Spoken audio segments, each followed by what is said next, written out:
The murder of San Salvador's Archbishop Msgr Romero in the year 1980 shocked the world.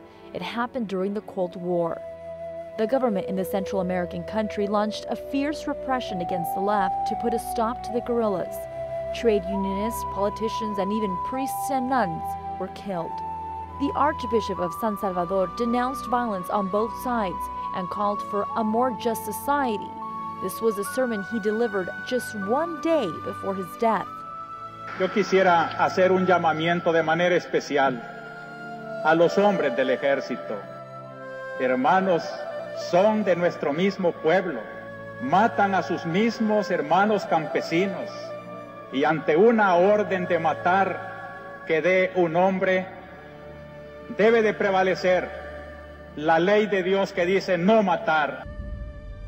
According to the official commission that investigated the murder, a senior army official decided to put an end to the Archbishop's comments for good.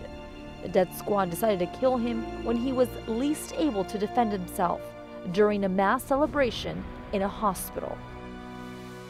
He went to the altar to extend the body to make the sacrifice. When in that moment, you didn't even hear the noise from the vehicle, you only saw the vehicle come in. Some witnesses say that the murderer came out and shot from one of the sides. The bishops of San Salvador asked the Vatican to speed up the process, which would proclaim him a martyr. Como amigo. As a friend and as someone who knew him personally, I believe that with this cause it's important to highlight these two characteristics. One, that he was without a doubt true to doctrine, and second, that he was also a pious man. The cause is now in its 15th year. The process has been slow because in order to declare someone a martyr, there must be proof one was murdered because of hate to one's faith, not to one's political views. In fact, over time, the Archbishop has become a political figure.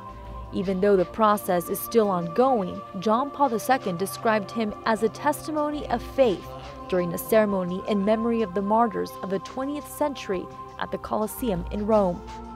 And years before, in 1983, the late pontiff turned his car by surprise to pray at his tomb on a trip to El Salvador, even when the Salvadorian government had asked him not to.